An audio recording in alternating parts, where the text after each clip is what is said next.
Good evening. In our top story tonight, Israel has intercepted the final vessel of the Global Sumud Flotilla after days of maritime standoffs, diplomatic tension, and global protest. Hundreds of activists are now in custody, and the mission's fate is under scrutiny.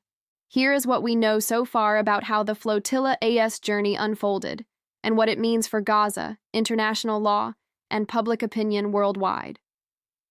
The Global Sumud Flotilla launched in late August 2025 with a bold aim to breach Israel's naval blockade of Gaza and deliver symbolic humanitarian aid while drawing global attention to the crisis.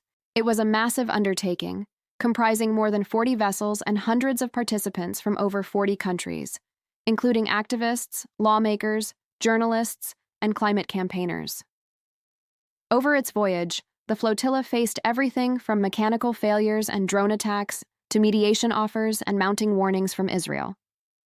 Organizers repeatedly rejected proposals to offload their aid elsewhere, insisting the mission's symbolic and navigational integrity had to remain intact.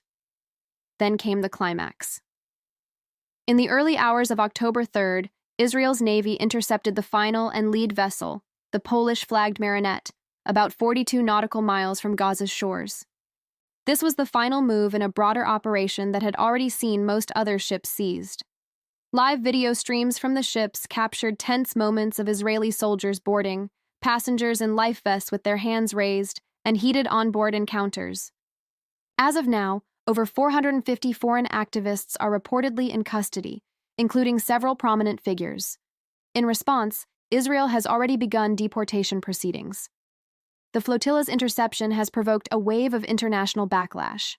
In Italy alone, over 2 million people joined a one-day general strike and mass protests, calling for solidarity with Gaza. Across Europe, in Rome, Milan, Paris, Barcelona, and Athens, large demonstrations demanded the release of the detained activists. In Tunisia, sit-ins were staged outside the U.S. Embassy, urging pressure for the release of Tunisian participants. Governments and rights groups have also spoken out.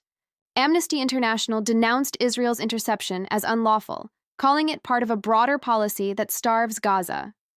Israel, in turn, has defended its actions as necessary security measures, with some officials labeling the activists as provocateurs.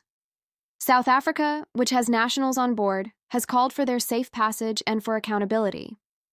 Underlying this confrontation is a battle over international maritime law. The flotilla's organizers argue that Israel has no legal right to board ships in international waters, especially humanitarian missions. Israel counters with claims of an ongoing armed conflict and its authority to enforce a blockade. What makes this different is the sheer scale. Its number of vessels, participants, and global media reach is unprecedented.